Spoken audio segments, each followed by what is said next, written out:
ನೋಡಿ ಇವಾಗ ಬ್ರೆಡ್ನ ನೀಟಾಗಿ ಇದ್ರೊಳಗಡೆ ಇಮ್ಮರ್ಸ್ ಮಾಡಿ 2-3 ರೌಂಡ್ ಆ ಕಡೆ ಈ ಕಡೆ ಮೇಲೆ ಕೆಳಗಡೆ ಎಲ್ಲ ಹಾಕ್ಬಿಟ್ಟು ನೀಟಾಗಿ ಒಂದು ತವ ಮೇಲೆ ತುಪ್ಪನೋ ಬೆಣ್ಣೆನೋ ಹಾಕ್ಬಿಟ್ಟು ನೀಟಾಗಿ ರೋಸ್ಟ್ ಮಾಡಿದ್ರೆ, ಚೆನ್ನಾಗಿ ರೋಸ್ಟ್ ಮಾಡಬೇಕು.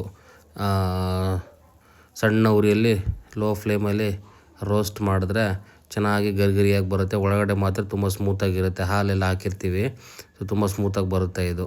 ಪೆಪ್ಪರು, ಸಾಲ್ಟು, ಎಗ್ಗು, ಸ್ವಲ್ಪ ಹಾಲು ನೀಟಾಗಿ ಮಿಕ್ಸ್ ಮಾಡಿಕೊಂಡು ಬ್ರೆಡ್ನ ಅದರೊಳಗಡೆ ಹಾಕಿ ತವ ಮೇಲೆ ಸ್ವಲ್ಪ ತುಪ್ಪನೋ ಬೆಣ್ಣೆನೋ ಹಾಕ್ಬಿಟ್ಟು ನೀಟಾಗಿ ರೋಸ್ಟ್ ಮಾಡಿದ್ರೆ ತುಂಬ ಚೆನ್ನಾಗಿ ಬರುತ್ತೆ.